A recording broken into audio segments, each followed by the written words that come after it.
We're just going to relax, talk about EVE Online, throw your questions, throw your answers. Let's have a little relaxed discussion for an hour or so. The first thing I want to just point out is that we're constantly evolving at Talking in Stations. Not only the material that we put out, but also the community itself is constantly evolving. It's never really the same from one week to the next, much to the chagrin of my crew, who constantly groan that I'm changing channels and doing stuff like that. But one thing we've done recently is just added some voice channels, and I want to introduce those to you now. Let me turn that on, and you can see now that there are voice channels. I'm sitting in there, and you are welcome to jump in that channel with me and just sit quietly if you want. I won't call on you. I won't bring you out and make you talk. But you can also just listen to this stream. It's all the same words coming out of me. But what I want to point out is that we have a public channel where anybody can join in and just talk with their friends or with anybody who's in there. We now have a public 2 channel, and that's just a side channel where you can actually have some privacy if you need it as part of a public member of the Discord or whatever. It's just a side room to talk. But one of the new ones you'll see is the one that I'm in, called On Air Public. And that's what these streams are. It's a place where we have town halls, like if Fozzie's around, or Falcon, and he's taking questions, or Sort Dragon's making an announcement and he wants to take questions, then we'll all pile into that. And that's an unrestricted, it's on air, so it's live, it's going over stream, but it's unrestricted, and so anybody can come in that's in the Discord. And then you'll see after that is on air, and that's the one where we do the more controlled shows, so we don't want people jumping into those. So those rooms are locked. The hidden room, actually, you're not supposed to see that. That's just where staff meets, and we just hide it. It's called hidden, so they know that they're hidden in there. So if they're saying "come find me," I'm in the voice channels, and they're in the hidden room, they know nobody can see me that's not on staff and that sort of thing. So I just wanted to show you some of the little changes that are happening there. Actually, I have other changes too. Let me get rid of this. And I think this might be a more efficient way of doing it. There's a couple things I want to talk about actually before we start. Yeah, let's see. Okay, so right here also is very interesting. My Siri just decided to, and this is the second time it's happened, Siri just decided to answer a question I never asked. And then last night, it's some profanity came up, and Siri said, "I don't know what to do with that profanity." Like I had been profane towards my phone, and I hadn't said anything. So something weird's going on with Siri. Okay. Discord, a couple other changes. We're fixing up About just to clean it up a little bit. If you haven't seen About, it really just describes some of the deeper stuff. And this is I want to point out is I'm okay with real world command that you can apply to your own account. And that allows you to see a whole nother section of hidden channels where people discuss real life. So we have real life politics, real life entertainment channels. We used to have health and fitness and stuff like that. And it's for people who kind of want to meet on a human level. They're not really want to talk about Eve there. And that's where we chase all the non-Eve talk too. So you can assign that role to yourself right here with I am okay with real world command. And that's in the About channel if you miss it. Then we have announcements, and this is the announcement I want to take care of today. The Eve Creative Discord is just opened up by our friend Corin. He's actually a crew member here at TIS, but that doesn't really mean anything. He's not exclusive or anything like that. Nobody is at TIS. They can work anywhere else, do anything else, belong to anybody else. TIS is just kind of a very loose group of more or less dedicated researchers and artists and that sort of stuff. So he, that is Corin Marr, has opened up a creative exchange. So if you have creative talents and you want to show them off, or you want to get hired, do creative artwork for people, and that can mean 2D, Photoshop style graphics or logo work, or if you want to do some more advanced stuff like 3D animation for somebody, there's a lot of need for that for corporations in EVE Online. So that's an exchange to get hired if you want to do that for other people, or if you're looking for a new design, that's a good place to go and look. Before this, people, a long time ago, I think in 2008 or 9, 10, there was a website where people could display their portfolios and then you could hire them. But it was really one page and then contact information for people and stuff like that. And later years, that moved to, I believe it moved to Slack. There was a channel in Slack. You had to basically opt into that channel, and so that was um, I think it worked for a while, but Slack had a Ashtarothi, I think, by the way, who is in chat here, was the originator of Twitch Slack, which was amazing for a while, and then it kind of got out of hand, and then Discord came and ate its lunch and took a lot of people to Discord, and then everybody made their own Discords, and so that's the state of affairs now. But for a certain group of years, Slack was the place to be, and that was called Tweet Fleet Slack. So there was a channel there, and it was all about exchanging information on basically hiring an artist to do some artwork for you. That's kind of gone away. So this new thing started yesterday, and it's right here. You can find it in our announcements page, and that is a new Discord for people who are interested in viewing Eve artwork, hiring Eve artists, or being hired as an Eve artist, or showing Eve artwork, fan art, and that kind of stuff. It's all about being creative, but I'm pretty sure it's visually creative, not written creative, although you never know. But check it out. Again, that's sponsored by Karin Mar, and he's a great, great guy, good animator, just really sweet guy. So we're wishing him a lot of luck, and join that up if you can. All right. News of the day. Well, let me look at some questions here. I want to say hi to you guys. Well, it's really just Ashtarothi. Ashtarothi, why don't you just jump on here with me? I love listening to Ashtarothi, so any chance I get, I'll try to get him on. And all right, we've completed a goal. I think we've been on 12 days out of, I don't know, some Twitch goal came up. So thanks, guys, for helping me do that sort of thing. Yes, the conversation is public. If you want to jump into this channel, you can, and you can be on the air as well. That's what these morning sessions are. It's like a little bit of discussion time with all of Talking In Stations. Anybody could jump in and just let me know if you want to talk. I'm not going to call on anybody if they jump in, because I don't know if they want to lurk or if they actually have something to say. Hey, Matterall, how are you doing? And I guess that Arabella has something to say. So how's it going? Thanks for jumping in. Yeah, the focus of the conversation today is the security update, I'm guessing. Yeah, I was going to start there. Let's go look at that. I'll bring it up. I had it up here somewhere. I changed it. So, It you didn't know seem what? too different, other than that Mhm.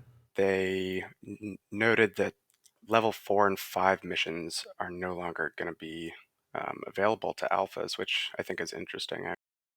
Yeah. Before we actually start, I want to show where you can find that. Oh, there go my accounts. So one step closer to being hacked. This new launcher is terrific for this sort of thing. Now I won't miss another announcement. And here it is right in the middle there, security update Q1. So we'll click on that and bring that over. Whoa.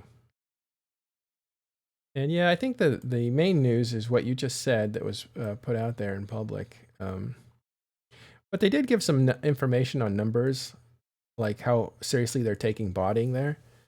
Actually, that's not botting. That's all the things. So if you Account hacking, RMT. yeah, if you want to look at that, over 1,300 bans for hacking. That is huge, and that kind of corresponds. Not that they're exactly correlated, but with how much, how many accounts were banned for RMT. So I wonder how many of those actually went together. That's pretty substantial. I don't know what that time period is. Is it since 2009? So that's only a month and a half. A month and a half. 1,300 accounts have been hacked. I don't know if that's as alarming to you as it is to me. Well, I had a friend who, in my first alliance, whose account got hacked and extracted when he was taking a break from Eve. So I've seen the effects of it. It's pretty devastating because he had tons of BPOs, probably a cumulative amount of SP in the range of about 100 million, and he was pretty devastated. CCP was able to get a couple things back, but he was pretty hurt bad by that. Yikes. And that's somebody who wasn't playing at the time, right? Right, he was taking a little break, and I saw him. The way he found out was because um, it doesn't happen a lot, but he's the only person I have in the game client that's set to pop up as a buddy notification for me. So I saw him come online, chatted him, and realized this isn't really him. So I hit him up on Discord, and he was like, "I'm not logged in right now." Did he try to play along?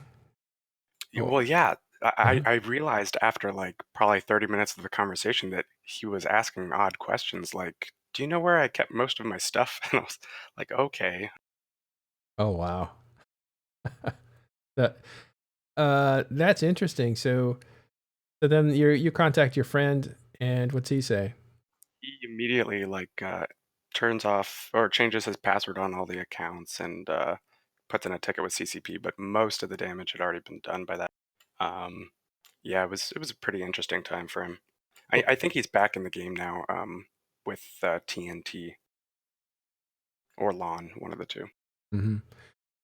Well, that's surprising. So they hacked him, but they didn't change his accounts. They just got in there and started liquidating everything. Pretty much, yeah. I figured they would have locked him out so he couldn't. He would have to dispute that he was being locked out, and that would take some time or something. And the thing was, they used extractors on all of his accounts, so I'm guessing it was RMT related. Um, and he petitioned CCP to get those skill points back, but uh, unfortunately, they said that they couldn't track all of the skill injectors that had been already put out onto the market for that. So Oh, what a Pandora's box! Those yeah. injectors. It's like laundering skill. It's laundering time. Well, this goes into one of CCP's very strict rules that they've got is that they will never ever generate new items into the game. So if they can't retrieve items back, say through pulling market orders or pulling out of people's account item hangers, sort of thing, Mhm. they can't give you these items back. So when they reimburse your ships from like when you lose ships, they will reimburse you for bug errors if it's stuff that got destroyed. But if it dropped and another player grabs it, fair game. And that's how they treat a lot of things in the game. So Test had an issue where one of its accounts got hacked very recently, quite publicly on TIS actually. Thank you very much, I Choose You, for letting us know. But this is the fear of is that if these accounts get hacked and they get stripped, Mhm. these things go permanently. CCP will never give them back because skill injectors get plugged into people's heads and that's it, gone. Oh, that's a good point. We didn't talk about that when it happened, but I Choose You was on TIS Discord saying, "Hey, anybody know this test guy? Can you tell him that his account looks like it's been hacked?" And they were able to resolve that pretty quick. So that's the second time I think. No, that's not the second time I Choose You did something really cool like that. Actually, that's not true. That is the second time he's done something really cool that way. The first time somebody had said, "Hey, I got somehow scammed, and it was at I Choose You facilities or something," and that was in TIS Discord too. And I Choose You, the guy who behind it, basically made the guy whole, fixed him up, and reversed the damage that had been done, which was a really cool thing to do. And then this is the second time he's been in saying, "Hey, something's going on with these test guys." And the funny thing is, test are the guys that are actually scrutinizing or kicking him out of his area. So he had no obligation to help them, but he did. I think you see the difference between um, it being too personal and it being, we all being Eve players. Some things kind of go beyond tribalism and stuff like that. Sorry, I interrupted you, but Seraph, that's where are you from, No Seraph? worries. I'm from the UK. Where are you from in the game too? Good accent, by the way. I'm in Test at the moment, so living in Esoteria. Okay. And Arabella, you are in, well, I know where you're in, but why don't you tell us? I am in Destructive Influence, which is your corp in the Northern Coalition. Yeah. Did I vouch you in? I forget. No, Vince and Lady Scarlet did. That's right. Hard to say no to that. All right. So your friend Arabella got his account snagged while he was taking a break. And I never thought about that, but it's not people playing the game that are most vulnerable because there's a certain population of people playing the game. But imagine all those veteran players that played for a few years and are on break. All those guys are exposed too.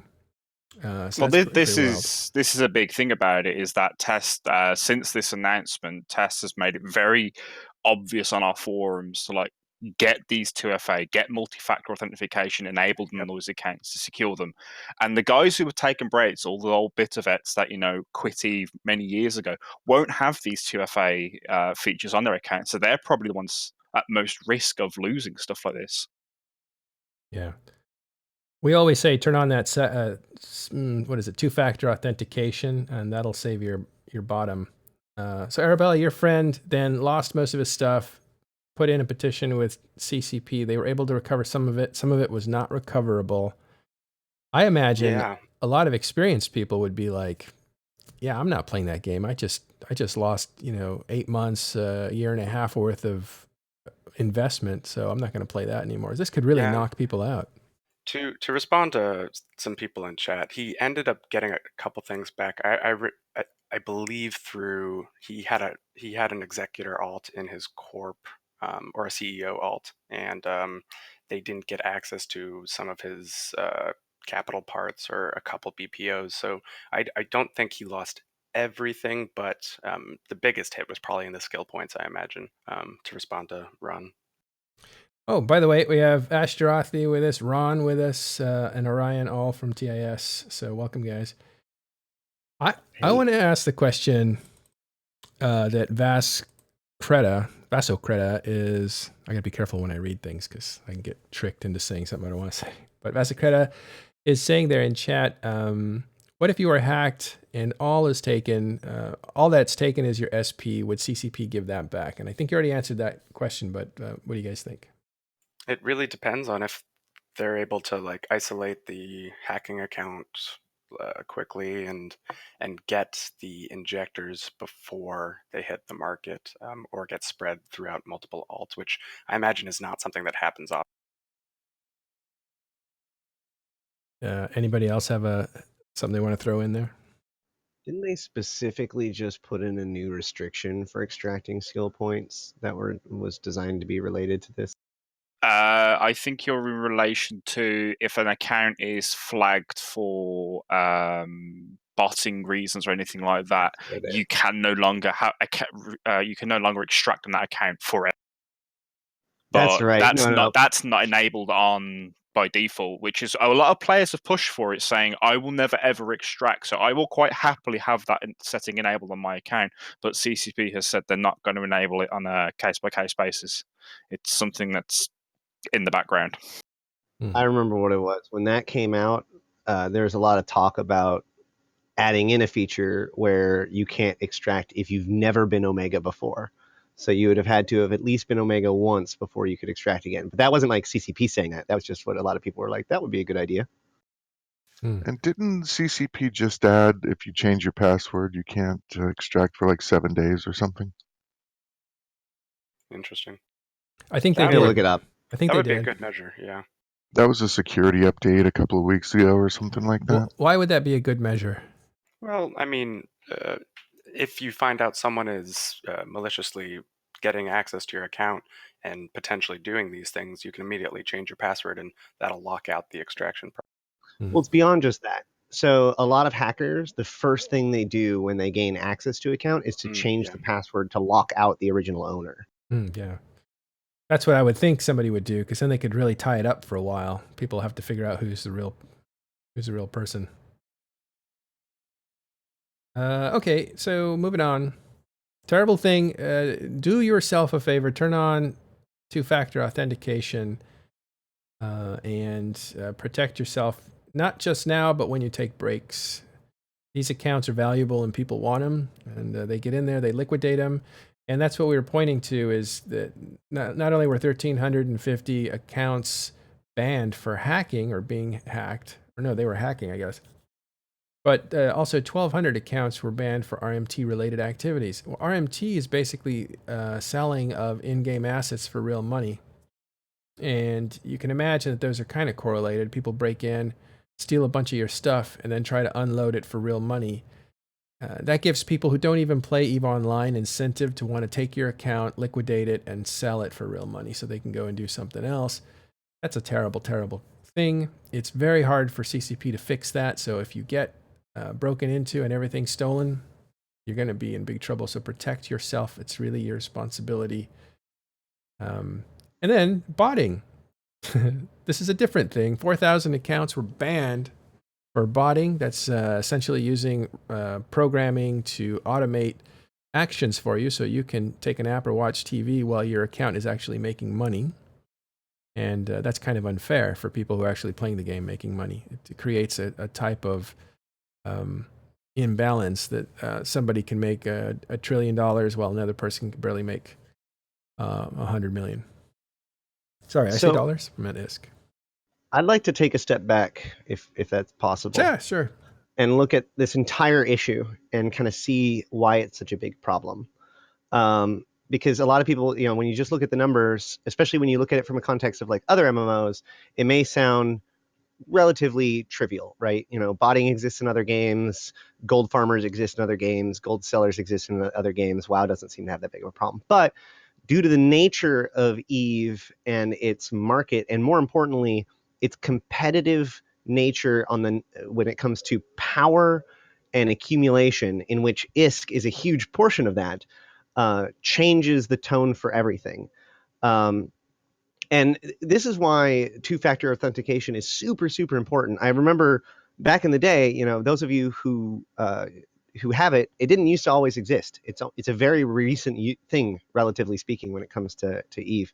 And I remember back in the day when I recommended there be a two-factor authentication, people were like, oh, I don't want to have to jump through extra steps. Don't make them do that and all that stuff. But here's the problem. There really is one thing going on, which is that people want ISK and they're willing to break the rules to get it. So there's going to be this demand for illegally sourced ISK, right? Mm-hmm. So then the question then becomes, how do we source this ISK that we're going to now illegally sell to players? Now, the sale is illegal, so who cares about how we obtain it? So as long as botting remains a very effective way, then they're going to do that. But, and here's the critical thing, the more CCP does and the more effective CCP is at defeating botting, the more attractive hacking becomes. So as we become more effective at dealing with botters, and as the demand for ISK increases overall, you're going to see more and more people, companies, organizations, like real life organizations, deciding that it's economically valuable to them to do these kinds of things. And we saw the exact same stuff, especially in the early days of WoW. Now, why is that? Because it becomes more valuable since less people are doing it. Well, no, the demand is going up and it's harder and harder to do. So yeah, I mean, if you get the capability, if you have a capability of breaking into people's accounts and harvesting large amounts of ISK, and there isn't as much people selling it, then you're good to go. Although I mean, I'm sure, I hate to say it this way, but I'm sure there's plenty of people that are willing to sell ISK as long as they feel that there's a safe channel for them to do so. Yeah. But like I said, it's just one of those things that's just going to get worse and worse as time goes on, especially since EVE, like it, as many people don't necessarily believe this, but EVE is not dying in the same way that a lot of other MMOs are. Mm-hmm. So you got to think, these companies that look at these sorts of situations, or these people that look at these sorts of situations, they're not gamers. They're not like, we want to, be really good at EVE, and so we're going to start this whole thing in EVE. They don't care about EVE. They're not EVE players. They're not WoW players. They're not Aeon players. They are predators that survive on the players' demand for this in-game currency and their ability to use illegal methods in order to obtain it. So don't buy it, protect your accounts, don't have anything to do with it. Well, real quick, I want to take this opportunity to show you how you update your launcher, which I have not done. You can see there's a hotfix down here and a little button to update it. So I will do that while we continue to talk. Doesn't it automatically update, or is that just the clients? I didn't close this client, so maybe if I close it and open it, automatically does. So The client's auto update, but the launcher requires you to press that little button. oh, okay. Good to know. Ashtarothi, very well put. All that was very eloquent. I think you're exactly right on that sort of stuff, and I like your analysis of it too. Cool. Well, the one thing that I wish that CCP would do, since I know that CCP listens to every single thing that we do, no matter when it happens. So the one thing that World of Warcraft did when it came to two-factor authentication that Eve still has not done is that in World of Warcraft, I know, go back to WoW, shut up, whatever. In World of Warcraft, Sounds good. if you have two-factor authentication, you get a cosmetic pet, right? Just like any of the other cosmetic pets you can drop, it's just a specific cosmetic pet that you can only get by having two-factor authentication.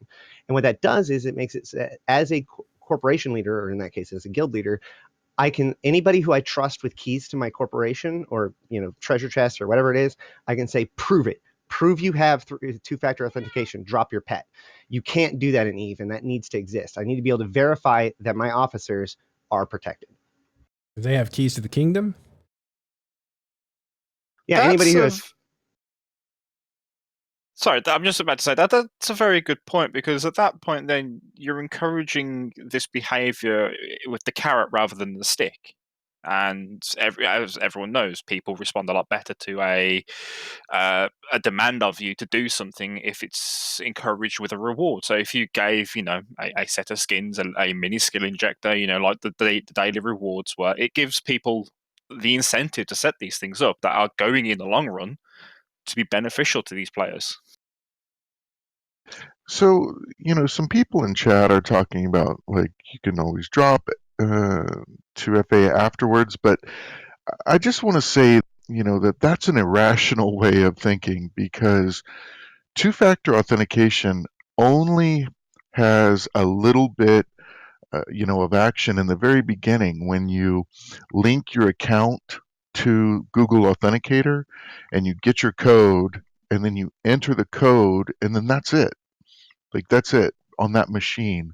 You don't have to keep re-entering it. You only have to enter it the once. And if you use two machines, then you would enter it on the second machine, and then that's it.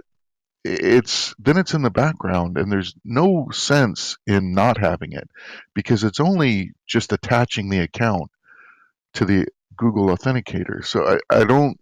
It's not difficult. If you guys haven't used it, you should, because it's really done right. You only have to remember the machine and then it's done.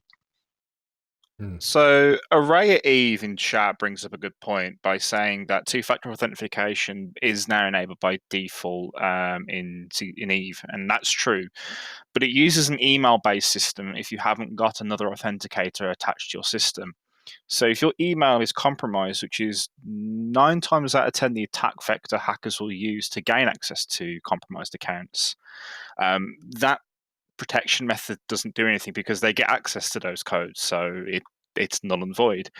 By attaching it to Google Authenticator, as Ron says, is you've got to now have physical access to a device on top of having the username and password to these accounts, and that's why there's big pushes to get these things rolled out, because it's just going to secure accounts in the long run.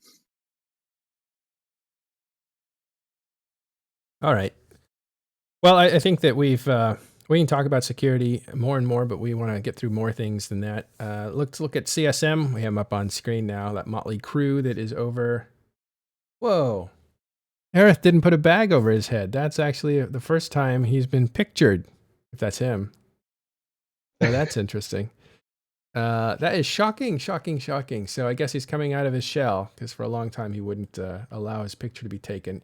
Going so far as to put a ski mask or a anti-riot mask, anti-identification mask over his face, so that when he was talking into camera, nobody could see what he actually looked like. So that is shocking news, that there is a player known as Aerith from Goonswarm without a mask.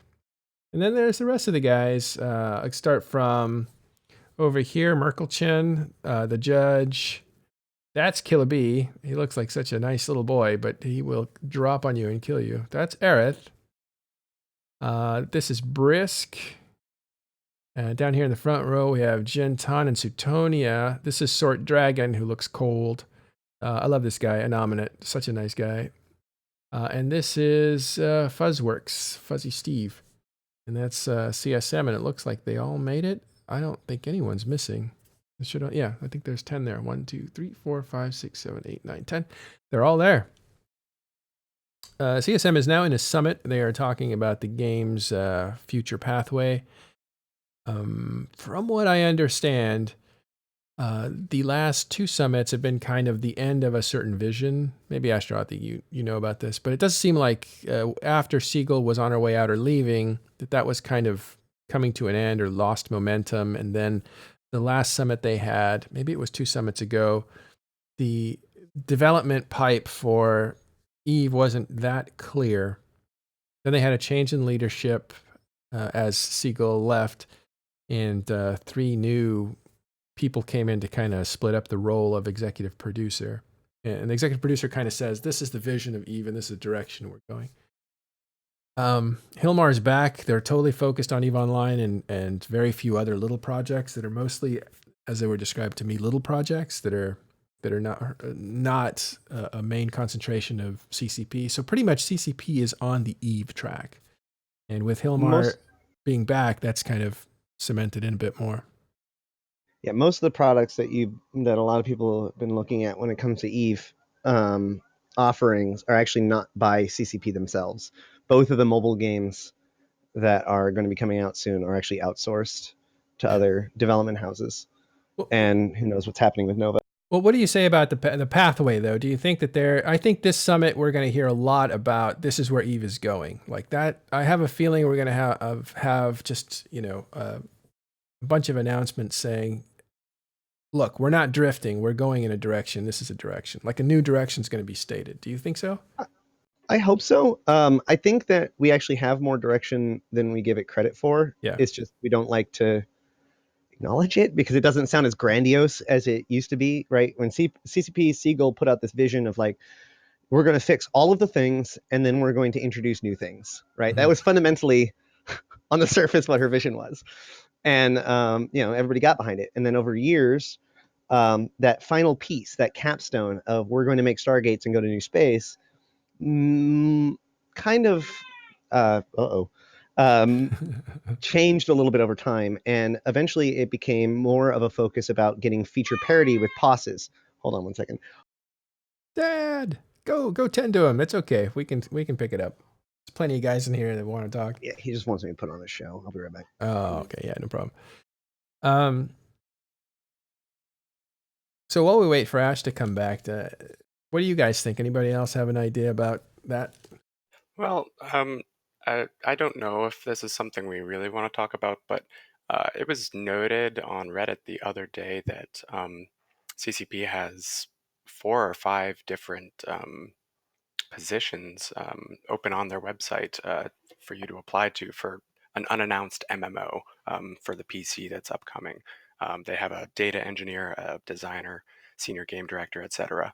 And the community felt that was potentially another signal of, we're pushing resources towards a new project, and it gave them the opportunity to complain and as Reddit does, about the lack of attention seemingly that EVE Online has been affected by. But I'm going to cut you off because that's just absurd. Reddit's going to complain about anything. Okay, Reddit will complain about anything, but it was interesting to see because it doesn't necessarily. I'm not trying to put Asherothi's comment under the bus, but it does appear that they are still working on other projects just because they've outsourced some of this development for mobile games and their other projects.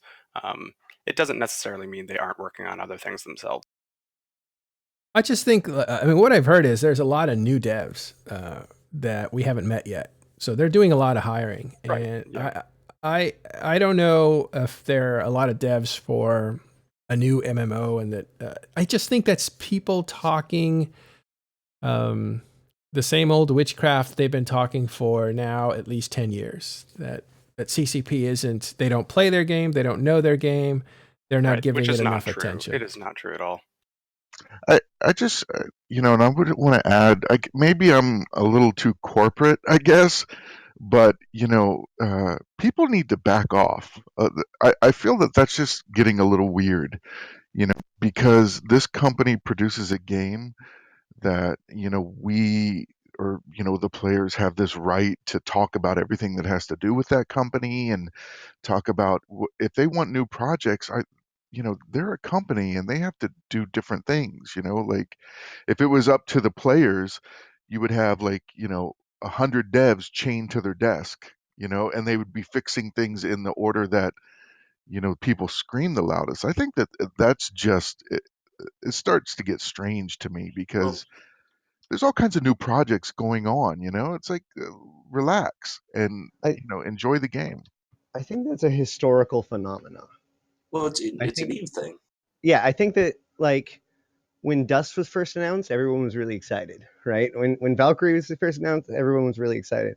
I think that over time, the argument that CCP investing time in other franchises is like throwing energy into a rotting vine, that argument has gained steam because of these historical precedences. Now, does that mean that they should not diversify? Absolutely not. I mean, the other half of it is that the Eve player base has proven that we are a volatile, fickle bunch, and so diversifying outside of us would be an incredibly valuable thing for CCP. The problem is that they've had a notoriously hard challenge in doing that. Let's put it that way. So we're being Well- challenged by a Mac Plaza. I got to say names better. I'll practice, but the names are usually concatenated, 3 or 4 names. A Mach Latza. Oh, I wonder if that's Mesoamerican, which would be pretty cool. He says that we're a bunch of fanboys, and the CCP fanboy undercurrent is strong, I guess. Well, this also digs down. We're Eve players. We get so entrenched with this game that anything that hinders it or makes it bad for what we think is bad, we just innately want to revolt against. A lot of us are a little bit more able to see that this is business. Things are going to change, and the Eve's eventually going to die because it's not going to be a profitable venture for them, whether we like that or not. But it's Eve. We get so entrenched. We make all these relationships that we lash out at these kind of things, and some folks just fan that fire more than others. Yeah, but Anyone remember yeah. the infamous backlashes for the changes of, like, the carrier fighter changes and then the wormhole Hictor changes? Everyone remember the, like, absolute boil over of Reddit and forums and all sorts of places regarding those changes? I mean, that's all cool and all, but that isn't 4,000 people subscribing in 1 week. That isn't having to fire like almost a third of your entire company because an expansion flopped. There is a moment in CCP's history, in their memory, that continues to resonate to this day when it comes to how they make decisions and how they relate to the Eve community, for better or worse. Yeah, I think it's fair to say that the people who play this game are not your usual demographic for video games. In fact, my niece was seeing a young man, and he played RuneScape, and so she said, "Do you know Eve Online? That's what my uncle plays." And he said, "Oh yeah, that's a dad's game." So Yeah. we're not typical. But a lot of people who played really don't even treat it as a video game. They treat it as much more than a video game. We want to call it a hobby, you can, but it's definitely an interest. It's definitely where spare time goes. And if you get more involved than usual, if you're a corporation leader or a fleet commander, and you start to take on responsibility for other people having a good time, it gets that much more involved. So The other there's a lot thing, of just to there's a be lot of fair, investment. Sure. just to be fair, the other thing is that you can look back, you can look across the gaming landscape, and I mean, you might not be fully focused on it, but it's in the back of your mind. There's a lot of MMOs that are dying, right? MMOs shut down with very little warning, right? Everything's fine, everything's fine, everything's fine. So we're closing next month, right? Yep. So there is an existential dread that we could come next, right? So I think that that's one of the things that's really important to remember in all of this, which is that all of this consternation, all of this anxiety, all of these, whatever, all comes from the same position of we all want this thing desperately to survive. We want it to continue to be good, and we want it to continue to move on. And sometimes we fear that CCP or that EVE Online succeeds in spite of CCP instead of because of CCP. And when you get to that position, then it's easy to then be concerned that any given decision that CCP is making will be the death knell or whatever. Not necessarily a reasonable fear, but I could definitely see how somebody could get to there. I think it's important to note that CCP also, I mean, as EVE is its flagship product, they have the same amount of investment and desire to keep it from dying, no more or no less than the community does as well. But I think what Ashrathi is saying is that people are terrified that EVE is going to go away, so that a lot of that reaction and upheaval comes from that emotion that they're scared EVE's going to blow it, trying to develop this other stuff. Sure. Exactly. It's not just I am jealous because CCP is putting money into Spark. It's I am afraid that CCP is going to put too much money into Spark, and then that's going to fail, and that's going to make the company invaluable, and then I'm going to lose EVE Online because they wanted to make Spark. That is the full arching fear, I believe. Yeah. You remember how optimistic it used to be, though, when they were developing walking in stations? Like, that was a huge applause line for a few years before Incarna expansion hit, because people wanted more people to play EVE. It was so cool, and they wanted more people in it.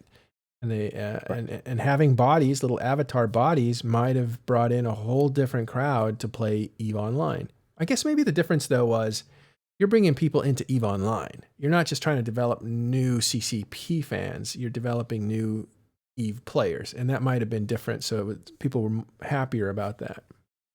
That being said, a lot of people like to say that Dust 514 was a failure, but I run into a lot of players, and some of the most dedicated players come from Dust 514. Had never heard of EVE before Dust 514, and now they play EVE. Mm-hmm. I know Tiberius Stargazer, and I think it was maybe even Commander A's, both came in through Dust. So yeah, a lot of people got hooked on the genre or the milieu, the backstory and stuff. Looking at Rock for a Holic says, and walking in stations was so good that it is removed by now. So sarcastically, walking in stations was such a good idea that it became trash and was removed from the game. I still think there would be such a neat thing to have like a restaurant or a diner or some way to, some convene place to hang out or something with little avatars. I think that'd be cool. I don't know, I still think cool to this day. Well, and that was the thing. People wanted to open up their saloon, their bar, and have people sit at it. I for one, actually didn't think that was a good idea because it takes people out of the game. If you're sitting in a bar, you're not in space. And if you're not in space, maybe things aren't happening. And I've seen games, I think the end to Star Wars Galaxy was not all the combat upgrade they did or the new game experience they did, although that certainly killed it. But even before that, when they introduced flying in space for Star Wars, which you'd think would be a big part of the game initially, it wasn't there initially. It was just running around planets. And so it felt full and it felt like the place was living. You opened up this whole space game and people just disappeared off planets. And it felt a lot emptier. And I wonder if it wouldn't be the reverse. Instead of seeing, Jita teeming with ships flying, everybody would be parked drinking or playing sex games with dolls, like that. Can you imagine walking in Jita 4-4 instead of walking in stations? A bunch of people walking to a table and sharing market orders, and it would be kind of crazy. My issue with this, and I was actually never a huge believer in the grand establishment idea. Mhm. And the establishments came from an era of CCP in which a lot of their ideas were basically one sentence sound bites that get your imagination brewing with possibilities, but have next to no ability to be nailed down to actual mechanics, right? So like everyone wants to think about how cool it would be to own your own bar or to the seedy back room or the smoking or whatever. But Mhm. the reality is that even when they put in the one room, everyone freaked out that they would have to walk across the room to access their ship list or something like that because everybody wants the game to mechanically work for them right now. So here's the question. What would it actually be? What would you do moment to moment? Who's going to go to someone else's establishment to do something and to interact? What meaningful gameplay can possibly come out of this? And I think that question is the bigger reason why walking in stations didn't go very far. Because it's one of those Mhm. things that everybody wants to do.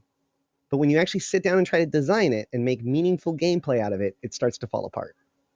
Well, and to be fair, it didn't. The concept didn't fall apart. So let me clarify. Rockaholics says he said, "Oh, the idea behind walking in stations is nice. It's the implementation that was underwhelming and kind of useless alone in your hangar or cabin." And that's very true. But if you go back to 2008, 9, 10, when they were building this thing, their whole idea was, they were succeeding remarkably with Eve. It was a niche game that was getting a lot of attention from other games. It was setting trends about being a unified game all in one universe, and uh, also everything being on one shard, everything being valuable, the kind of deception that was going. It had a whole stigma going with it. It was a little sci-fi, a little out there, but it did have a lot of recognition. And with that mindset of growth after growth after growth, I think they even call their first period the race to, what was it? The charge to 200,000 players. That was their big 200,000 accounts. And they got it like in 2008. So they were feeling pretty mighty, like they could do anything. And they thought, we're a company, we got to develop other means. You need to diversify other means of income. So they were going to make the state of the art Avatar engine, and they were going to lease that out to other games to use. Right? Carbon? And Yeah. so you At the know about time, that, right? Unreal. Yeah, at the time, it was all about the Unreal Engine. So, Unreal, Epic Games, makers of Fortnite, before they did all that, they made a game called Unreal. And Unreal was basically a showcase to this engine called the Unreal Engine. And then they would license that out to other companies, and people would purchase it, and then they make their own games in Unreal Engine. And that's how they made a ton of money. So CCP saw that, and went, well, we could do that too. We want to make our own kind of uh, not first person, but walking around engine to do stuff.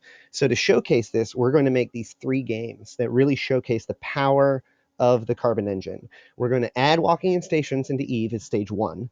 We're going to create Dust 514 as a way of showing a first-person shooter game in this engine as phase 2. And we're going to release this new MMO completely built in this engine called World of Darkness, in which you play as a vampire. And with these 3 offerings, we are going to release this new engine that will be a competitor of the Unreal Engine, and we will make all of the money and be the best company ever. That was the plan. That was the plan. So yeah, so it was taking a while. They had to scrap it a few times, I think once at least. And then they literally ran out of gas. They just could not deliver what they had kind of hyped us up to deliver. And when the engine actually came out, it was just if I remember correctly, a resource hog. So your computer was really struggling to push the technology. It just wasn't. It just wasn't made. It just wasn't made right, I guess the way to say it. It was pretty much a mess. Yeah. Yeah. But the problem is that it was done and it was built and it was put into the game, right? So now it's part of the client. So over time, they were able to ignore it for a long time because it kind of existed as this side thing that most people didn't even engage with. But it didn't really stop much of the actual Eve development because they didn't really worry about it until they wanted to start like replacing major systems. And then finally they wanted to replace the entire client with a 64-bit client. And then in order to do a 64-bit client, you have to go through the entire, everything basically in the client to make sure all of the strings, all of the memory allocations, and everything works correctly with this new style of allocating things as opposed to the old style. And so you're looking at this thing where it's like, okay, I could spend X number of hours, an absolutely probably stunning amount of hours, in order to make sure that this new, or that walking in stations works in this new system, or we could just not have it anymore. Yeah. If you look here, I'll put on screen the amount of use that the rooms got, and it just dwindled over time to less and less, and it finally got below 10% of people actually using captain's quarters at all. And so they just said, you know what, it's not worth it. That 10%, we have to sacrifice them. You know, the thing about the captain's quarters is rather useless, right? Even when they launched, they only gave you one room. It was Minmatar, which is kind of the ugliest room, right? It's dark and murky, and but they ended up doing it in Marian and the other room, so it looked fine. Like the very next patch, they just basically didn't. They ran out of time, and they just put one out instead of 4, and then they put the other 3 6 months later, or whatever. Yeah, So, it was actually really weird because like the idea behind it was that captain quarters were supposed to be modular, right? So the original pitch on captain quarters was that the captain's quarters we got would be like the high sec captain's quarters, right? But then in nullsec, in your own stations, you'd be able to like have your VIP suite that you could customize however you want it. That was kind of the direction that they were going with that. But then, yeah, they reined it back in the first time to say, okay, well, we're not going to put out with the customization tools this time, but we are going to put out the 4 main captain's quarters. And then like 2 weeks before it's released, they were like, and only Minmatar. And, and the Minmatar one was the worst looking one. So when everybody logged in and saw that, they just saw it, they thought it was crap. And even the CSM were even like, no, it's not that bad. It's actually really cool. And that actually made people like turn against the CSM because the CSM had seen the Galente captain's quarters and stuff like that. And they're like, actually, those look pretty good.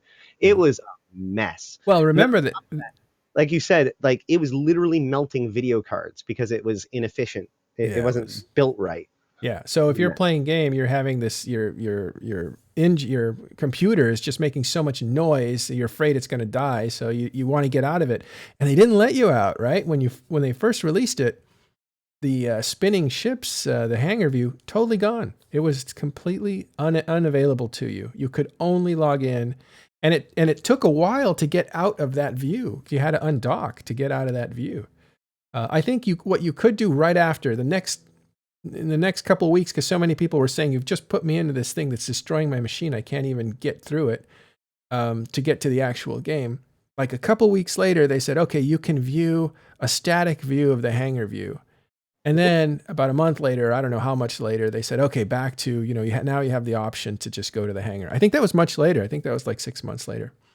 So when it first came out, people were complaining about it and CCP was like, whatever. And then like within a day or two, people were talking about how it was actually doing damage and it was actually stopping them from being able to do stuff. And the complaining escalated. So yeah, they put in a checkbox that makes it so you could like turn off, disable, or you could disable loading station environment, which meant that it literally just was the load screen. You got the load screen and your UI around you, and that was it. And that, huge relief to have that. Yeah, and CCP was like, "This is it. This is what we get. This is what we get. We're not bringing back the ship view." And everybody was like, "But we like our ship spinning." And CCP's response was effectively, "Lol, meme some more," as part of this whole ragey buildup, which ultimately resulted in the CSM having to get flown out for an emergency meeting with CCP in order to kind of negotiate the player base down, as they were so angry about this rollout. Yeah. And as part of that negotiation, the ship spinning returned. And when that came back, that's when if you spin your ship more than 20 times, you see a little counter at the bottom. Yeah. That was a little celebration of the return. That's right. That was a little, okay, we realize it's important to you. In fact, we'll enhance it. And but it was, I think, a couple edgy CCP guys, I think, everybody loves Soundwave, but I don't know if it was him or it was Grayscale, but these older devs used to engage the community in pretty mutual terms. If they would get a bunch of crap, the CCPers would also give a bunch of crap to kind of show they were on the same level sometimes. So yeah, it was sometimes they would say like, yeah, you guys are just you guys just don't know what you actually like, kind of thing. Well, yeah, and Well, there is like a certain amount of like trolling back and forth. Like Falcon does that still. yeah. You know, he'll Well, he's old he'll get in school, the though. mud with you. Yeah. Yeah. But really, the problem was Hilmar at that time. You know, I think that he's come a long way since then. But at that time, Hilmar and his upper echelon Yeah, it wasn't thought just that they could do no wrong. Well, exactly. That was the hubris that was coming out of all that great progression. But yeah. Yeah. Every step of the way, he had been told he can't do it. You can't do this. It's not going to work. Every step of the way, he was told he couldn't do it. So then when we told him, hey, don't do this, or he kind of acted like, don't worry about it, guys. You'll get it soon. And almost became indignant that we were upset. So the first response was incredibly antagonistic. And then it was a couple days later that he came back and kind of ate crow. Yeah. Go ahead and put on a new, new thing for your son's Ed. You need to know the show, man. He'll be back. But you know, one thing I forgot, I wish Ash was here. I should maybe save it for him. But one of the funny things was on Test Center, inside the room before they released it, I went and checked it out. They had a mirror and you could look at your character in a mirror, and it was just half working and really distorted and stuff. And I thought, they only have 7 days. How can they possibly program the mirror to work in 7 days? And sure enough, when the launch happened for Incarna, the mirror was actually nothing. It was just a little like frame on the wall. So they took out that whole effect of looking at yourself in a mirror. Of course, it was to experiment with, it was to set up an experiment with clothing, vanity items, and all the stuff that we actually have now. We have vanity items. They did happen. We just don't have a great way to use them inside a character, right? All you can do is look at your character's avatar and put a green screen behind it so that you could take a picture and clip it out and put it in some artwork that you make. That's what they settled with. But what they wanted to do was let you dress yourself and look a certain way and look at yourself in a mirror. And that whole thing was just too taxing for EVE Online, and it was the wrong direction. So even though it would have brought in a lot of new people that really need to have a corporal body or representation of it in the form of an avatar, that grabbing those people, and this is confirmed from Siegel when she was here, that was definitely an attempt to widen the audience for EVE Online. That didn't happen. So instead they started to export, I think, or maybe they moved more towards trying to get new players for CCP, not new players for EVE. So that was one of the reactions to people, I think, hating on CCP developing other stuff. They want more stuff developed in their game, which is what they're here for. Yeah. Another important thing to note is that before all of this happened, our current character customization system didn't exist either. All of our the portraits were very stylized. You know, if you haven't checked out portraits before then, you should go check it out. It was really rudimentary. Like you could just pick very basic stuff and like customize different pieces of it, but it was basically a stylized image as opposed to a 3D model. So the 3D modeling of it, what came out as part of this like ramp up to Walking in Stations. It actually came out the expansion before that as part of Incursions, and this was seen as a monumental leap forward. Because I mean, it still looks pretty good now. Imagine that thing coming when it came out, what, like 7-8 years ago. It was cutting edge, and everybody, that's one of the reasons why we were all believers that Walking in Stations was going to be awesome, was because, you know, this showcase was pretty awesome. But so the problem is that in the old idea of EVE, which is kind of the way it is now, you go through, you make your character, you make some very basic decisions, but then you drop in on a ship. And so CCP's idea was, oh my gosh, CCP's idea was that people disassociate because of that. So they wanted to make it so that the first thing that you saw was a person. Yeah. So you made a person, and then now you're a person, and then you board a ship. So that was the whole point of the Walking in Stations, was so that when you first make your first character, you see a person. Get your priorities straight. Go hang out. He's just liking to yell at me, by the way. Yeah, he wants to be a part of your world. I understand that. Again, so we're looking at graphs of how that just became something that was not useful and it was taken out. And so maybe we should get out of this rabbit hole. But basically, this started because we were saying that CCP has hired a lot of new devs, and apparently Reddit was saying, hey, look, they're hiring for a different MMO. And then there was a lot of grief given there. And yeah, do we white knight CCP? You bet we do. Because we're players of EVE Online, a game that we appreciate they make. So absolutely, I'm not talking for these guys that are in here with me, but I'm gonna white knight them for sure. And white knight is a way of saying that you're not gonna look at the stuff they do that's bad. You're only gonna look at the stuff that they do as good, even when it's not. What's good and bad is completely different for you, and than it is for me. Completely different.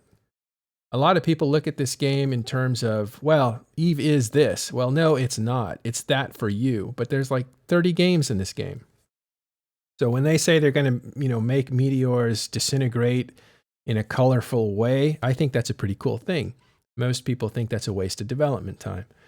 Totally depends on your experience and how you enjoy EVE Online.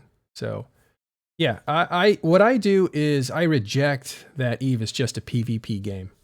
And that I do like all the time. So if you think I'm white knighting, it's just because I refuse to accept your frame of mind that if it's not putting people in PvP situations in the game, then it's not worth doing. And I completely reject that point of view. I don't believe I've ever heard the sentence EVE is a PvP game from any CCP dev. And in fact, I've probably heard conflicting statements from CCP devs more than once. Yeah. If you watch people who don't play EVE interact with it, they're not that interested in EVE. They're not completely interested in PvP in EVE. The younger guys are, the more competitive guys are that like competitive gaming. But if you look at people, sometimes we just saw a guy who was doing a reaction video to EVE Online trailer, and he's like, yeah, exploration. And when I played EVE, I just went right for exploration. And that is a big deal.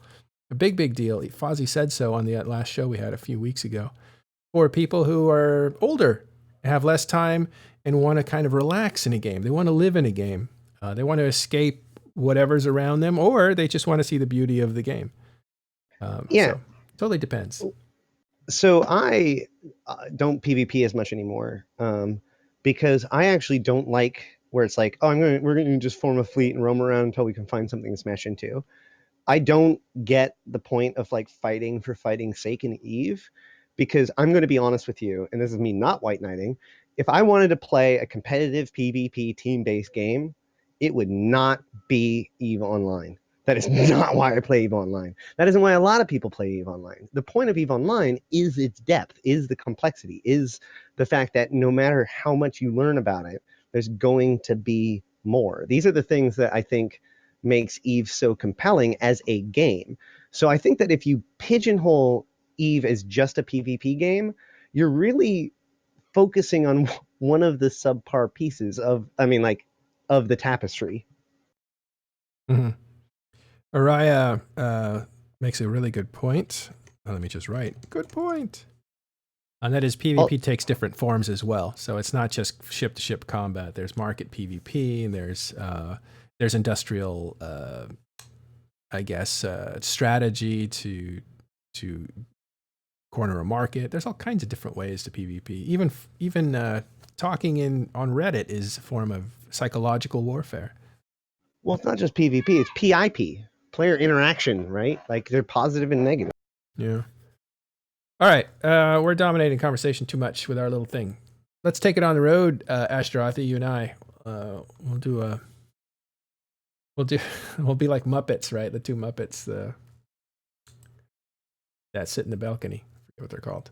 Okay, I'm looking at the market at the moment, but this takes me to another topic. So, different rabbit hole. Those Swedish two guys are both named after famous hotels. Are they really? I didn't know that. Gatton and Waldorf, that's what they are. Yeah. Oh, the Muppets, yeah. Economic report came out. This will be deeply covered on our show either on Thursday or on Sunday. But I did want to look at it. I haven't seen this yet, so I'll need to see if there's anything that stands out. Have any of you guys looked at this yet? Stadler and Waldorf. Yeah. I don't hardly look at it anymore because you know who's going to be on the far left of that scale right now. And does that We're just that fighting make you for number 2. does that make you like feel uncomfortable or something? Or? It doesn't bother me so much. I mean, they've set it up to where they can do that kind of thing. It's just it doesn't mean. Look at what's behind. Look at this is destroyed. So if you they're also ahead in things destroyed. Oh, by the way, CCP Larkin is doing this. He's a great guy. So he took over the statistics part of EVE Online and putting out this monthly economic report. We're looking at total destroyed value by region. And I don't know what that's restricted to. Is that NPCs or is that people's stuff getting destroyed? I believe that's player assets. If that's player assets, then the Forge, that's the Forge. That's, it always amazes me that the Forge, the center of civilization, is the most dangerous or the most likely place to get things destroyed. Well, I have to imagine a big part of that is Test's recent Perimeter. investment. Yeah, Perimeter is in the Forge as well as Jita. So all of the citadels that are being spammed and traded, I suppose, are affecting that as well. Well, I mean, it's always been. It hasn't changed a whole heck of a lot. I mean, it just Jita 4-4 on dock is shot at every day. You know, and people get blown up off there. The gate camps perimeter, the trade route right through there. Yeah. This is. Go ahead. With it, when it comes to the Jita thing, it's worth noting that the things that blow up in Jita are often worth a lot. They're freighters full of things and stuff like that. Whereas a lot of other places, you know, they might not be very much per explosion, but also it can't be like rat cost because that doesn't have a value. Like you have a bounty, you can earn a bounty, but we don't know the value of a ship that's lost that's a pirate. Yeah, that's. I stopped myself and didn't really complete the thought because I knew the thought had a lot of problems with it. It's not that you're most likely to get killed. It's the most expensive stuff gets killed over time, etc. So it's essentially for anybody. I guess nobody's watching this show that doesn't know Eve, but going to Eve Market is a big deal. That's where pirates hang out and will execute you if they think they can to see if they can destroy your ship and take what's in it. Okay. Random Recovery says, I thought it was funny that Geminate has the second to the Forge and things destroyed. And that is true. Geminate just finished a campaign last month. Let me get out of this. So yeah, go back to that real quick. That's a good point. Yeah. That area brought up, which is that since it's technically lost mails, it doesn't count excavator drones, which is probably a lot of value because they get scooped Excavators up blown up. They do get blown up quite a lot. You'd be surprised. That's a bit in the weeds. You want to explain what you mean? What he means? So when you die, it takes a record of everything that you have on your ship at the time. So if you have drones launched, those drones are not on your lost mail and therefore not counted to the total value of your ship. So if you're using extremely valuable drones that could be in the form of excavator drones, they won't be tagged as being a destroyed value because they might be recovered or just lost. Yeah. Not true with excavators. Excavators do actually generate separate Z kills. Yes, and but only they're blown up. Yes, if they're blown up. If they're being scooped, which is what people tend to do, yeah, fair enough. You don't get the they don't show up on destruction on the monthly economic report. The other interesting thing is as well, if you look at the Forge, is I just do a quick look. There's 10 low-sec entrances into the Forge effectively. So I'd say there's a lot of people who are doing their first roams into low-sec that are getting nabbed, that may be doing silly things where they're flying their life-saving into this new low-sec system that they're going to try and set up home in. Check out the Forge. Oh wait, man, we'll get totally lost in the Forge if I start going there. So I'm gonna politely not go to the Forge, but I do want to go back to here. There was another graph that was interesting. Again, this will all be covered on the show, so we're not trying to. Okay, mining value. This is the one that Orion was saying is just like, well, Delve is winning in mining, that sort of stuff. So let's look at who's second, third, and fourth. Esoteria, Aquarius, and Detroit. Well, Aquarius goes with Delve, right? Those two are right next to each other, controlled by the same people. Esoteria is Test, I think, isn't it? Yes, sir. Correct. Yeah. Proud number 2 spot. Yeah, and so is Detroit. Let's say Detroit and Esoteria go together. No. Detroit is Fraternity. Oh, totally wrong. Let me look at the map. So Fraternity Yes, Fraternity's doing pretty well then. Mm-hmm. There's a lot of interested eyes looking at Detroit space at the moment, going, okay.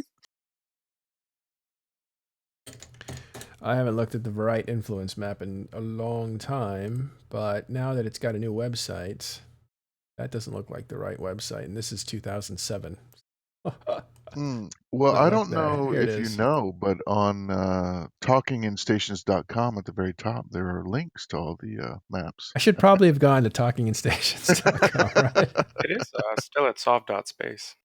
Yeah. So Detroit is over here, and you were right. It's by Wicked Creek and Scalding Pass, and Innsmother. So Fraternity is doing a good job. Fraternity have had, they've came off, they're coming up to the end of the 6-month nip between Test and Fraternity, so they've had a relatively quiet 6 months to sort of build up infrastructure, build up mining fleets, get some supers together, that sort of stuff. So it's no surprise that, that they've came into the game, they're growing massively, they're expanding, they're up to nearly 10,000 people in the Alliance now for Fraternity alone. Yeah. So it's no surprise that they're really up and coming in terms of the MER. Whether that happens after the NIP expires, who knows? Well, you can see the Russian group is starting to coalesce here. I believe this is them, right? Legion of XX Death is part of that. I don't think Razor is, although the Razor is. X-Death, Razor, Siberian Squads, Red Alliance are so this Razor's part of that. new Russian block, shall we? Yeah, That's yet to be named. Totally forming right here on the edge of this empire. These two empires will go to war. And this one can really only form here because Test Alliance is, this according to a Fraternity, Skill U guy that is up here. Test has to allow this to happen. They couldn't do this without Test's permission. And so Test and this group is probably going to attack Fraternity. My question is, so is Legion of X-Death left Legacy as a whole because wouldn't this be a violation of the NIP? Legion of X-Death were never part of Legacy. Tech. Yes, they are, where they're very close friends with us, and they're blue to Test. They're not blue to the whole of Legacy. There has been quite a few skirmishes between entities within Legacy and XIX. So you can't say that because we've flown with them and we've helped them out that yes, they're part of Legacy, because there's people in Legacy that have shot them quite happily, even very recently. Oh, I mean, has Test gone and shot Legion of XX Death? No, and we won't. We are blue to X Death. No, we have a vested interest in X Death. We want them to grow. We want like more alliances, and we want stronger people around us, to fight. We're not really in the extinction game, you know what I mean? Like even if we evict Frat, like we still want them to grow big and strong and fight and have fun. We don't want, people to stop playing, I get that and all, but I mean, if you're blue to a group and you defend their space when that's getting invaded or they're having issues with it, I mean, they're part of your coalition, officially or unofficially. It doesn't matter. So technically, this is either they've left or left y'all standing or not. They're doing this at the behest of you guys. You're allowing them to do this.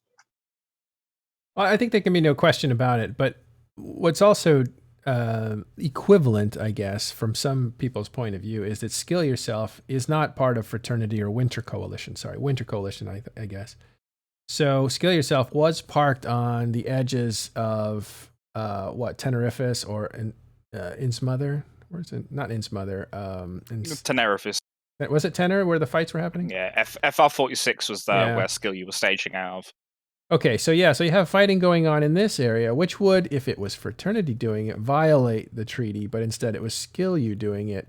And it's hard to imagine that Fraternity didn't give a passive okay for that to happen. However, Skill You versus Fraternity is a completely different dynamic than a new Russian coalition coming together under the umbrella of Test Alliance. That's a whole different dynamic, right? Like if Skill Yourself wanted to do something, Fraternity couldn't say anything about it, even if they wanted to. There's just a different power dynamic here. Skill Yourself could say, yeah, Fraternity, whatever you say, forget it. We're going to do what we want to do, and we want to attack these areas. And that's exactly what they said happened. But well, it's going to be an interesting, I think, situation between Fraternity and Skill You, because they've been fighting alongside each other for a very long time. Ever since the Eastern War, Skill You and Fraternity have basically been allies. So if suddenly Fraternity get pushed by XIX, will Skill You turn on them? I personally doubt it very much so. I can very much see Skill Yourself getting involved in that on Fraternity's side. Yeah, well, it is... I think it's pretty clear to me Test are okaying the growth of this coalition. Is there anybody who thinks otherwise? No, I think you're absolutely correct. I'll say this from my perspective in the game, is that if you go around trying to do eradication of all of the alliances, you end up in the situation of Serenity, where it's one group versus the other group, and that's it. And that's all the content there is. And that's just not good for the game in the long term. So if we as Test sort of look at the situation and go, more alliances equals more content, equals more fights, equals more fun. Well, I mean, yeah, that works in that way. But if you're still gathering more alliances to your side, you're doing the same thing, just in a different way. Do any NIPs, non-aggression packs, or NAPs, sorry, non-invasion packs or NIPs, NAPs are non-aggression packs. Do those things mean anything anymore if you're allowing proxies to come through your territory to fight? Have they ever meant anything? Well, so No. NIPs to us are like the letter of the law. So we have tried to, and this is just Test, we have tried to be an entity that always is bound by agreements that we've made. And a lot of that comes from history of all of the agreements that we used to make were always broken on us, you know? So we've tried and we will follow them to the letter of the law. So fraternity non-invasion is absolute law until the 22nd. And that's that. Not of next month, not of this month. Have they ever meant anything was the question. Yes, I think CVA lives by, or lived by a non-aggression pact for many years from AAA. They wouldn't go in there and kick CVA out of Providence since they kind of liked them there because they had good hunting grounds, and there was a lot of diversity of people that were actually really not that skilled, because that's where you would go to kind of get started in nullsec when you didn't have a strong enough group to. Can you mute up if you're going to cough, because we have open mic. I'm sorry. It's all right. I'm sorry. That's all right. So I totally have explained this badly, but Providence was an area where new players could go and see nullsec because there was police in that area, player police, that would protect you from pirates. So you could go there and experiment with mining and stuff like that. And that created rich hunting grounds for people who wanted to defy the police. Okay, I get what you're saying there. Yeah. Well, and then totally agree with you. Yeah, but maybe it wasn't the non-aggression pact that really kept people out. AAA, basically the neighbor. Maybe it was just the value that Providence had as a hunting ground. Well, NRDS was a big thing. That was the NRDS experiment. Well, yeah, the point is, what really kept AAA from attacking Providence all those years? We're talking 2009 through 2000. I believe it was displaced in like 2012 or 13. Value of the region probably helped a lot in that discussion. That it wasn't valuable? That Providence wasn't? Providence historically was never a valuable region because you had multiple low sec and high sec areas that could get into Providence regions. Plus, the sec status isn't great in Providence. Most of it is above 0.4. So for ratters and miners, it's not great. And the moons historically there weren't very valuable either. So you were taking over a massive swath of space that held no real monetary value for the Alliance. So you're spreading forces for very little gain. So it seems like it was those two things, right? You have an area that's not valuable to cultivate yourself, so you don't really want it. But it's also a place that brings in a lot of new players that are lower skilled than your players, so it's an easy hunting ground for your guys to like participate in. Well, so I actually lived in Providence when I first joined the game back in 2010, which was actually one of those windows in which CVA didn't live in Providence.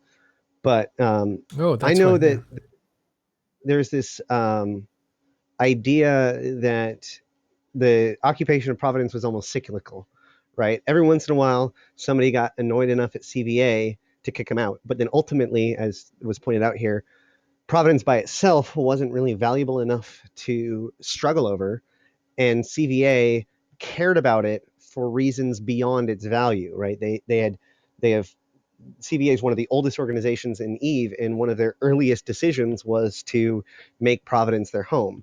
So no matter how many times they got kicked out, they just kind of came back. So it was very much accepted that Providence was CVA's. It's just occasionally they weren't there. Thank you. And to bring more points to your value of are NIPs worth anything? I'd actually point towards Branch and GOTG at the moment because they had a massive war with Goons. They signed a NIP, and Branch now is, in terms of NPC bounties, is second to Delve this month, and are 5th or 6th in terms of mining. So they were down massively during the war. Signed a NIP. They're now back up to 2nd, 3rd, 4th places. That's a good point. Branch is doing really well. I wanted to point that out. Not just there, but let's go to mining value. Branch is like 5th. I mean, let's take away the 1st place, which dwarfs everybody, but value of production, Branch is not. Branch is like 8th, but they were doing something else. I think it was NPCs. NPC bounties. Yeah, NPC bounties. Let me find those. Were those up in the top? Further down. They're second in that, which is pretty amazing. I guess I kind of view the NIPs having watched. Actually, it's kind of funny, Ron, because I was in another alliance when Tess just burned a NIP to the ground overnight with no notice. So I kind of, when Tess says, "Yeah, we value our NIPs," I'm like, We're trying. You're doing better these days, it seems. It's a different culture though than it was a few years ago. Yeah, for sure, well, man. And I think maybe also people are everyone's valuing getting older, you know. Discord icons of who's talking. Yeah, you can certainly do that. I'm trying to get it so it's an overlay, but for some reason it's broken and has been broken for a while. We'll get that fixed. I don't know what's causing that, but what I can do is just drag the this little thing over, see who's in our public. You can always see who's in the show by going to Talking in Station's Discord and looking in On Air Public, because it's a public little forum, and these guys are all, some of them are crew members and some of them are public. So yeah, we're looking at Branch at about 7 billion, or is that 7 trillion? I think that's 7 trillion, yeah. 7,000 billion. So, of course, they're not doing as well as Delve, but they've had a lot less time to get themselves situated, and they're not that far off if you look at it. Let's back out a little bit. It's surprising that they're about 50% of what Delve is. That's a rather quick. It's rather quick for them. And you consider that's a 6,000 man area versus a 30,000 man area. On paper, yeah. So there's a lot of NPC destroying going on in Branch, which, to be fair, is really high up in the north. We'll show you where Branch is. It's actually way up here. Who are the Blood Demons Alliance? Those got to be something. They came about. They flipped all their Sov from. I think Siberian Squads had it before. So I think they're a new branch off of GOTG or Dead Code. Okay, so Siberian Squad. Well, let's see. We have Darkness. We have I forget what these guys are called. Slice. Those are kind of military powers. Here's Pandemic Legion, Northern Coalition, and Horde. That's a pretty strong set of groups. And up here you have Ranger Regiment. I believe they're Chinese. Am I wrong about that? Yes, they are one of the entities from Serenity. Yeah, they're hard to see up here in looks like a peach color, beige color. Then you have Kaladar. What's that? Blood Devils came from Here Be Dragons, so the Corp moved from the Here Be Dragons alliance to their own. Right. They were given Sov. I don't understand that move because in here, in all these areas, is rentable space. And so maybe these guys are renting. I don't know. I hate to say that without knowing it, but I can know it, but I would have to look at Lady Scarlet's ledgers. Mercenary Coalition still on the map, which is surprising since they have called it quits. So they must have just left that up. That was their old constellation inside of NC Space. It would be hard for them to just flip this off because then all the IHUBs and ADMs would drop to 0 and make the area kind of vulnerable. So they're just leaving it, with high defenses as Mercenary Coalition earned them, but nobody's in a hurry to take that space to reset those. That would make them more vulnerable, as you say.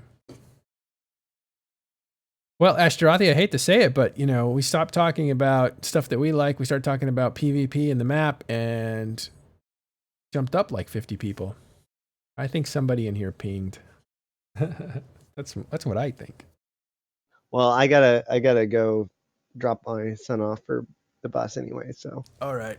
We got to wrap it up too really quick. We've been on for about an hour and a half. I want to do this every Tuesday, maybe Tuesday, Thursdays.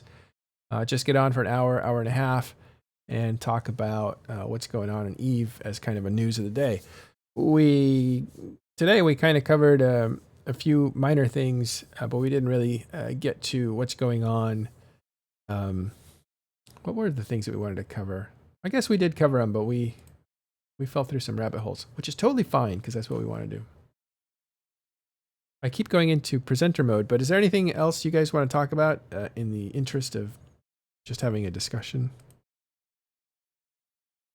Well, so one thought I had maybe was that back to the security update, the change for not allowing level 4 or 5 missions for alphas.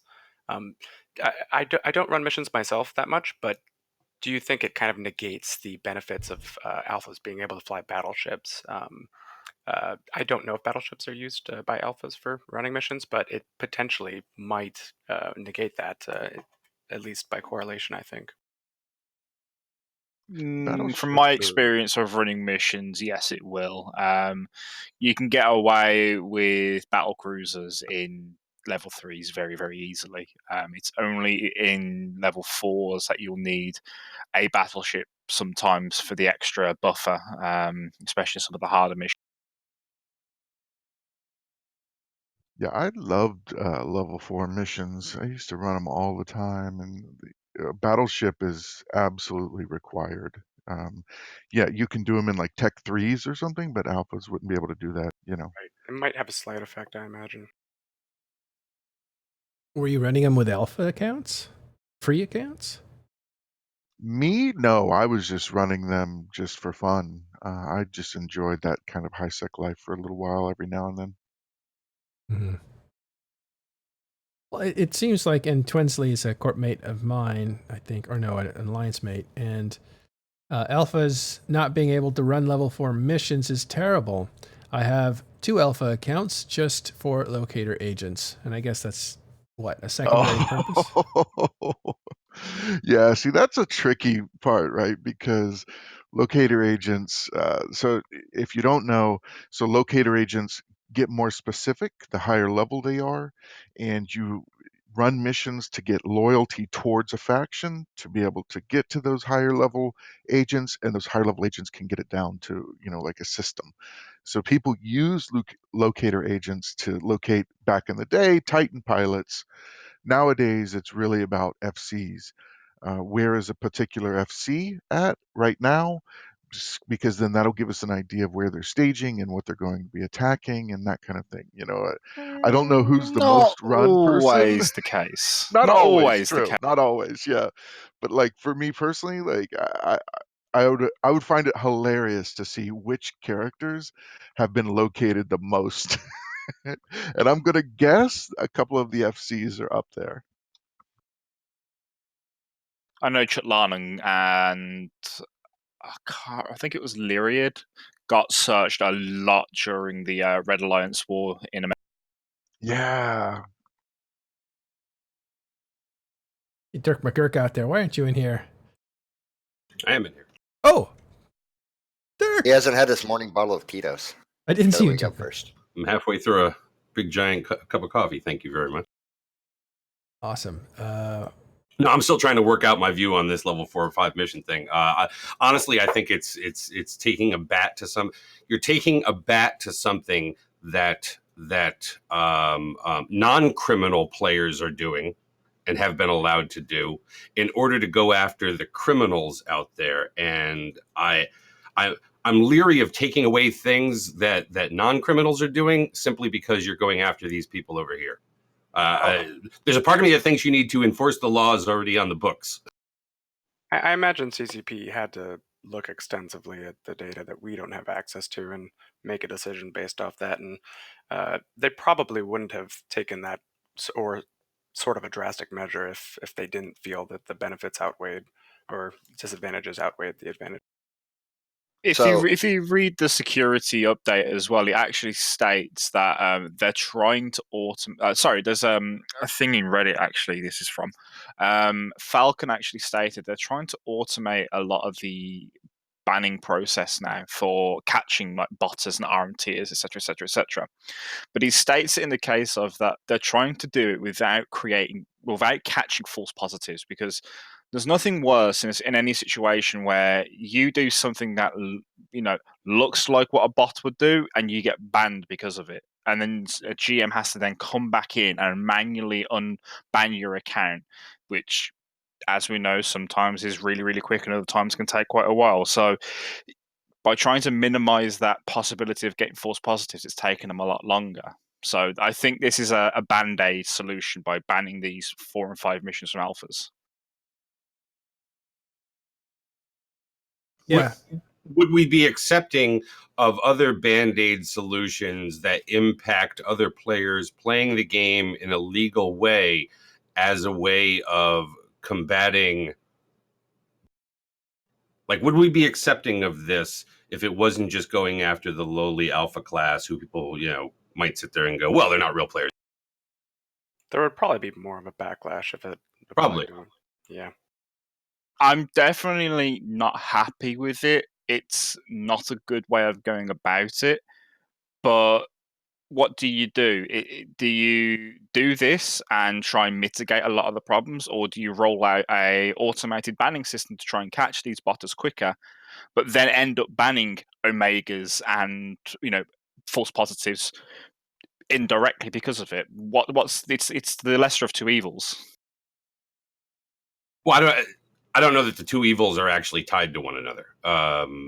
Because you don't necessarily need to do this over here because you can't do that over there, right? Botting has been an issue for a long time. Like, let's put it this way: there are some people out there saying that alphas never should have been allowed to basically be at the level 4, level 5 content kind of area to begin with. But that went out the door when Seagull basically said, she wants the alpha lifestyle to be sustainable and unrelated to whether or not you pay a subscription, right? That you can get, a lot of this, content without actually being a subscribed player. So here they are kind of removing this there. I mean, because we could sit there and take a look at nullsec, right? I mean, what do you think is easier to bot, a nullsec anomaly or a level 5 mission? Oh god, Or a level 4 mid. Havens. Yeah. Havens all over the place. You see it all the time. Like if you do a roam, it's like VNIs all over the place. And I hear people like who are hunters and that sort of stuff, and it's like you'll hear the stories of they enter a system and suddenly 50 VNIs appear in a Fortizar out of nowhere, like the moment they enter system. Yeah, I don't think see anybody's that all the arguing. time. I don't think anybody's arguing against the need to combat botters, right? It's just the means by which you go about it as to whether or not you're potentially disenfranchising a certain class of player out there, or you are taking other means. Somebody raised it in the Twitch chat here, something about putting monitor code on the launcher. That wouldn't stop any players from doing what it is they're doing, right? But you'd have a whole bunch of people out there going, "Oh my God, you're looking inside my PC." Well, most games have that form of on your PC anti-cheat, Odd so that, it yeah. wouldn't be unprecedented. Punk Busters, the famous one, that's been out since Jesus Christ, I don't even want to know. 2002, 2003, I think. Yeah, long enough. The specter you run into there is the issue of false positives. But if you can solve that, then you're pretty much good. Which I think is what Falcon is alluding to in the link that I posted in the channel. Is they are saying, I'll quote it verbatim. It's a pretty manual process right now, but solid automation is in progress. It's all about trying to keep the number of false positives to a minimum so we don't screw with genuine players. It happens from time to time, but we're trying to get better at resolving it as fast as possible. And you can imagine though that like if CCP rolled out a automated system and it catches all the botters, but every third or fourth bot it catches a genuine player. You can imagine the backlash they'll get from that. It's like 10,000 people get banned because of potential botting. There'll be an absolute uproar. The same thing though can happen with automation. It's prone to the same kind of problems because it's so dependent on the algorithms, from my understanding. And this is what they're saying is Tumblr, they are, anyone? So this is what they're saying is they're putting automation into it, but they're trying to make it so they don't get the false positives from the get. Right. The issue of false positives it gets brought out every single time because anybody who's getting caught with botting wants to claim that they are the false positive, right? So you're going to get that either way. The issue is that so if you're designing automation, you just simply design automation to work perfectly. Like that isn't how you can design your thing where it's like, oh yeah, we're just going to catch the bad guys and not catch the good guys, and that's our automation system. The whole point of it is that you're developing rules and you're saying, okay, well, if this and this applies, then I'm going to make this guess about that person based on these things that apply. And so based on that, you're always going to have a situation that either has false positives, false negatives, or possibly both if you have a really poor system. So really all he's saying is that, hopefully what he's saying is that what we're doing is this is going to look for the most obvious offenders, right? The things that we can be most confident in the bot able to detect. And even then, often those lists are reviewed by actual humans. But the idea behind it is that, like you said, if it was a false positive, then that would be an issue, not just for that person, but for the entire system altogether, because people use that argument as a defense. And so it's extra important to not only not allow false positives, but maintain an air that false positives cannot happen, because that helps them in their overall fight for kind of the soul of the community, as it were. I'm going to bring up what a botting situation looks like from the botter's point of view. I think there are still some. Remember this guy? Let's see if I can. The psychology of botters are one of the things in all of this tapestry is the one thing that I just can't wrap my head around. The amount of indignation and entitlement and all of these, they get mad when they get caught. It blows my mind. This guy's actually telling you how to do it. There's the interface. This is old. Why are you promoting this, Matterall? I was just going to say Because that. of people like you. Modding? All you need is this Oh, yeah. bot and a time machine, and you too Yeah. can Go strike back. it rich in EVE Online. Go back to 2011. What is this, Eve InfoWars? No, that's your show, Dirk. It's going to be on Friday, I think. What are you going to have on Friday during open comms? I don't know. I'm quite certain that this will come up. I am totally working on my freaking shtick about how this is player disenfranchisement, but whatever. Dirk and I don't agree on a lot, but we actually agree on this. And Matterall, I'm going to recruit you into the Galactic Civil Liberties Union lawsuit against CCP for going after poor people. I'll do that. This war on the poor, it's just got to end. CCP, open the oracles to everyone. As a member of the poor, I agree with this. Somebody said that there's only a 1% that has like a ton of money, and then most players don't have that much ISK in the game. Does anybody know what like the ISK distribution wealth is? Or If you've listened to Scott Manley went into one of his videos and said, I have Plex that lasts me forever. I'll never have to sub my account for as long as I live. He has so much Plex back. I'm so effing poor, guys. It's horrible. are you really? What are you talking about? You're the one I go to beg for when I don't have any money. No, that's not begged. That's like earned. I just don't pay very well at TIS. It depends on what you're doing. Like I live in nullsec. I mine, I wrap, do everything, and I can plex 3 accounts quite easily off a couple of hours worth of work. But That's not even though. Like, where do you live? Esoteria.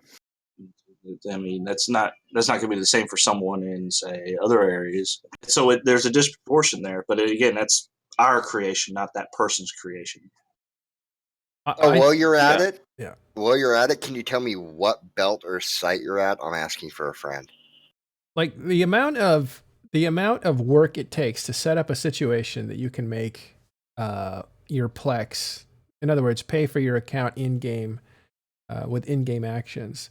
The amount of setup it takes to get there. I think a lot of people lose a lot of money trying to get to that point. And then they have to get into that situation where it actually works. Anyone who says their first goal in the game is to plex their account is doing EVE wrong. Trying to go from a brand new newbie guy in a Vexer or something like that, especially in high sec. Like if you've gone into high sec and your goal is to plex your account, that's your first big goal.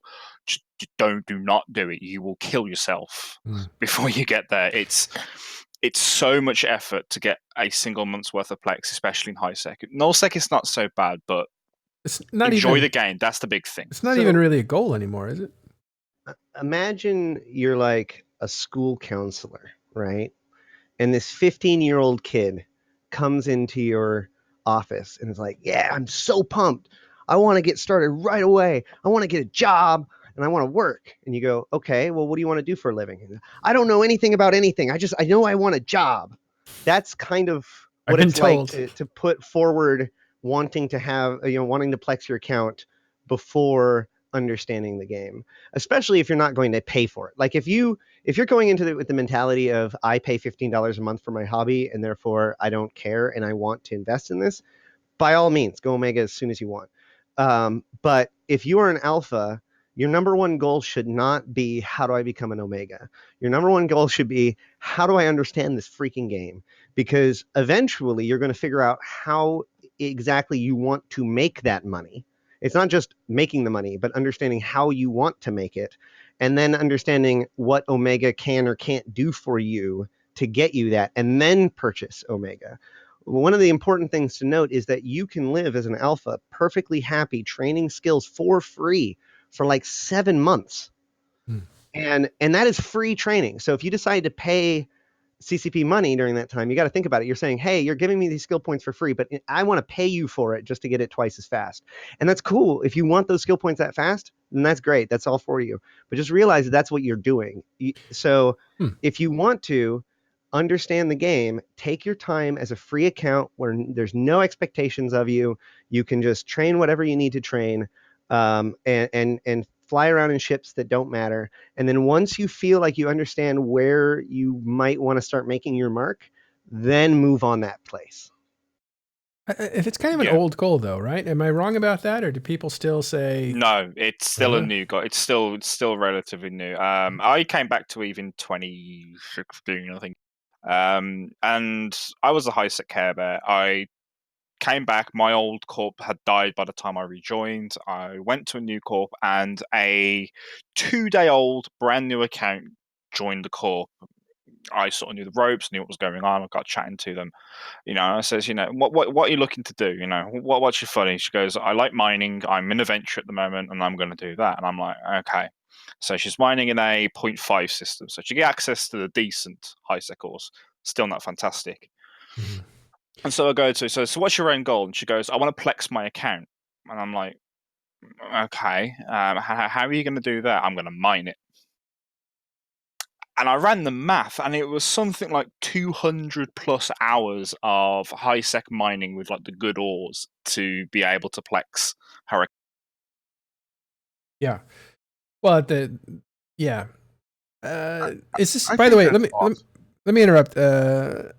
Arsenalt 84 is looks like a new player. And I say, how do I understand this game is the first question I see there. And first of all, welcome to Eve if you're a new player or even interested in Eve Online. This show probably won't be able to explain it. And so we won't try to explain all of Eve, but I do want to say yesterday's noob. Okay. So what I do want to say about it though is Eve Online isn't one game, it's many, many different games. It's different collections of gameplay and it's essentially like a small world. It's a virtual world. It's a science fiction place. So enjoy being small in it and doing little things. One thing at a time, and you really have to take Eve in small bits at a time. Try to feel accomplishment in as many in one thing for a while, and then switch as your interests switch. It's a great game to live a long time in. And as any of these guys in here, they've all been playing for over 5 years. Is there anybody in here who's been playing less than 5 years? I think I'm close to that. I am much Technically or actually? I think cumulatively, yeah. I've only been me playing then, since me. 2017. Only since 2017. Mm-hmm. Oh, that's not very long. Who is this new person? Yeah, totally. Escort him to the door, sir. That's a new person. I've started- probably got about 4 years into the game myself, Ron. I'm still relatively a newbie to most people. Yeah, I'd be interested in chat. If you guys put down how long you've been playing EVE Online, I want to I just show. realized I started in 2013. Jesus. Yeah. I'm about a year away from starting to bitch about the fact that we don't have a decade station. I'm going to join those people in about a year, a little under a year. That would be discrimination. Have you guys not heard about that? Oh, that's an old thing. So like back in the day, CCP said that they were going to come out with this station that only people who have been in the game for a decade can dock in. It was supposed to be like this exclusive thing. Never heard that. And then it never came out. Yeah. And every once in a while you hear somebody grumble about it. Which reminds me, earlier somebody was talking about how much we're white knighting. If you want to hear me not white knight, the two topics are faction warfare and mystery code. Those are the two keys to get me to off my white knight horse. So Arsenalt 84, if you're watching and looking at chat and you're seeing all these people put in, they've been playing for everywhere from 2 years to 12, 15 years. That's not to intimidate you. It's more to say like that's how long you can play this game. It's a good place to play a game that you want to play over a long period of time. So to be able to explain what the game is, it's a spaceship simulator. It has an economy that is mostly run by players, which means there's all sorts of economic gameplay. There's all sorts of industrial gameplay because everything just about is built by players. So it's a virtual world as far as industry goes.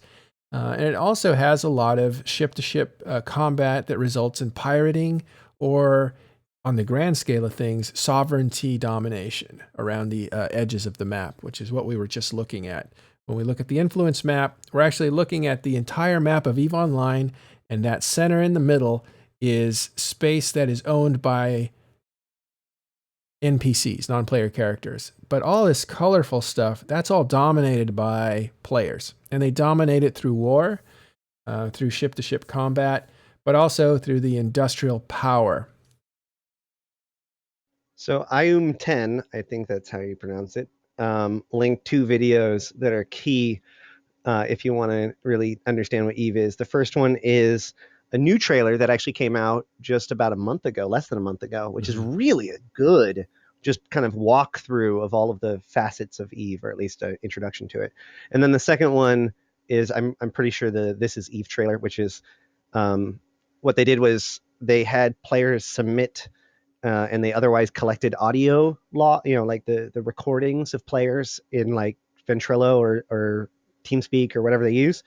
And then they recreated those events using, their CGI wizardry. So it's showing actual events in a trailer-like video, which is amazing. It's one of the best things that they've actually come out with. So both of those are really good ways of understanding what's going on with the game. The 15-year trailer, you mean? You will find a lot of help if you join the in-game rookie help channel. You'll find a lot of people who are willing to coach you through certain new aspects of the game. As far as whether or not it's intimidating, there's a reason why I call it the rabbit hole, right? So there's a lot of games that have this giant barrier to entry, like a fighting game, right?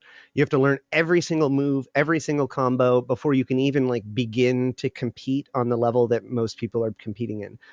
EVE isn't quite like that. It feels like it's like that because there's a whole bunch of stuff to know, but just realize that at any given moment, there isn't that much, right? Each piece is relatively simple.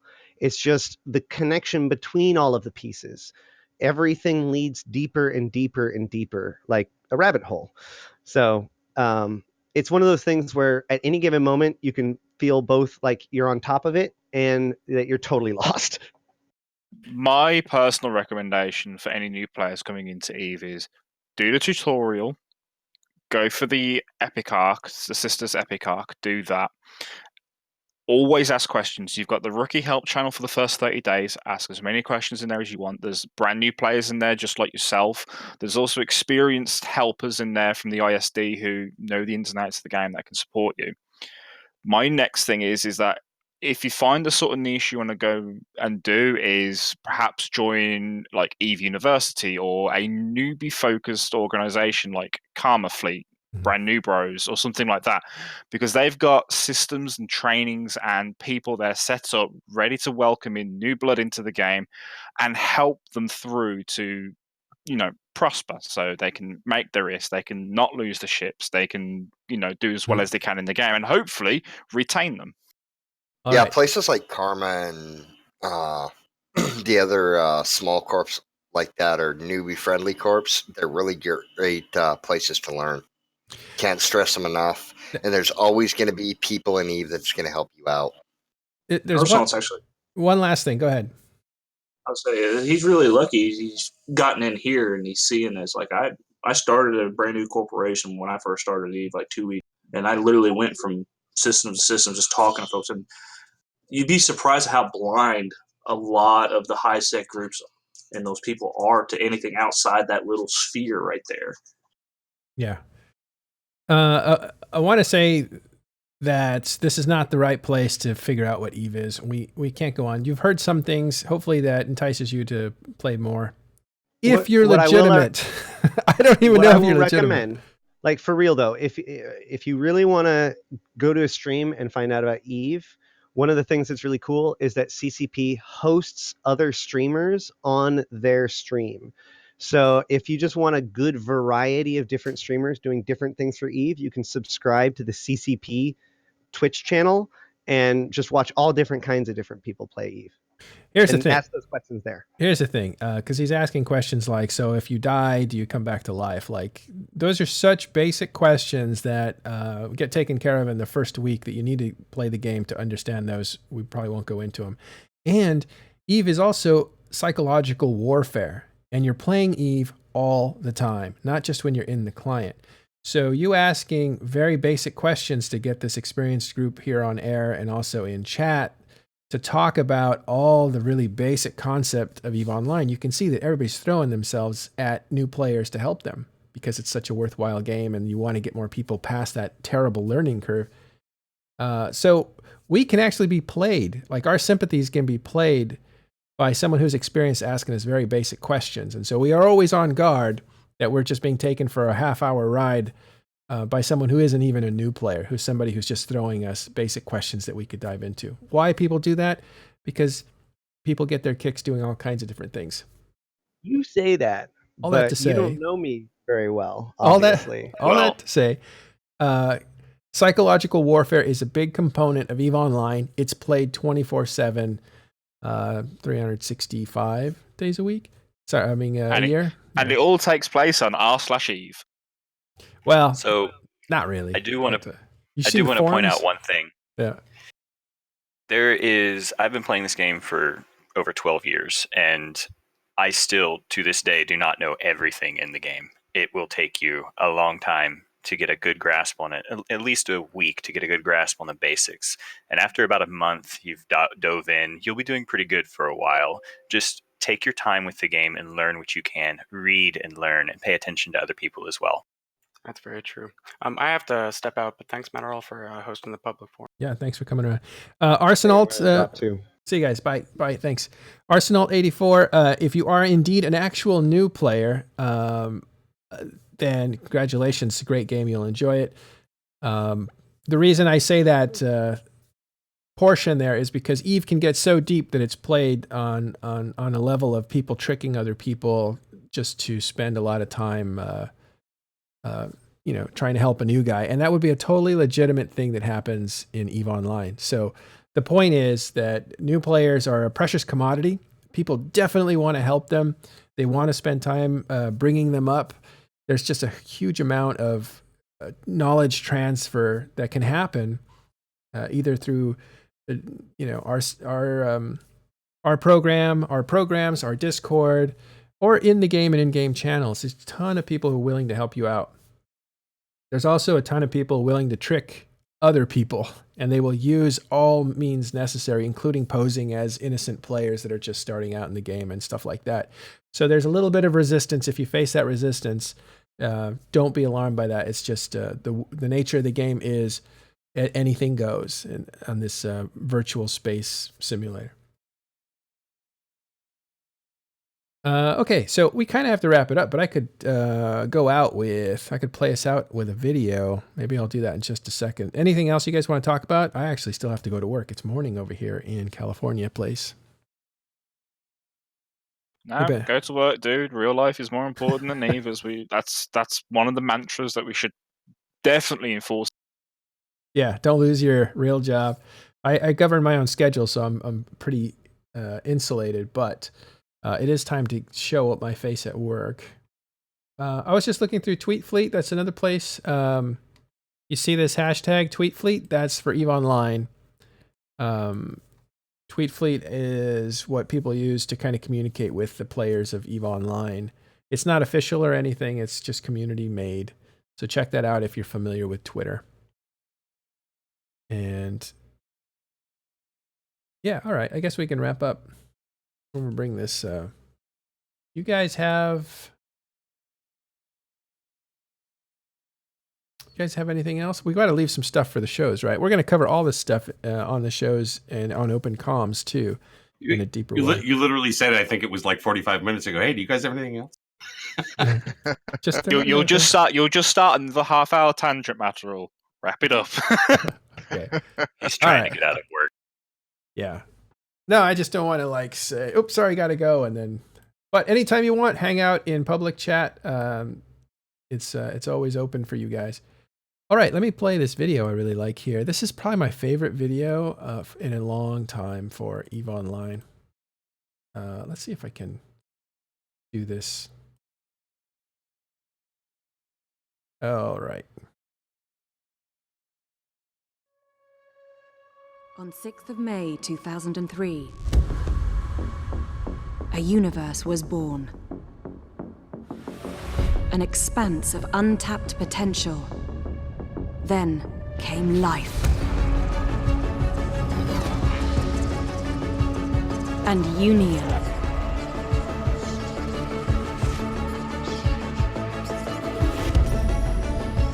You ventured forth into the unknown, spreading out to the farthest reaches.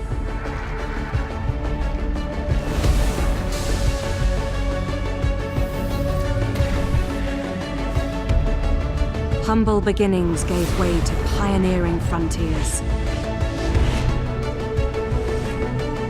You forged your diplomacy among the blaze of stars. And you drew your lines in the sand.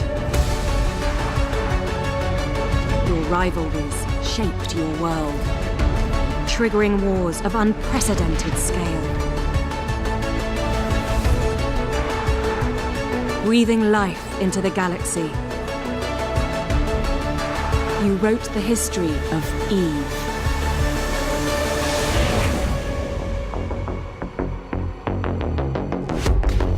Countless stories of greatness, treachery, and rebellion.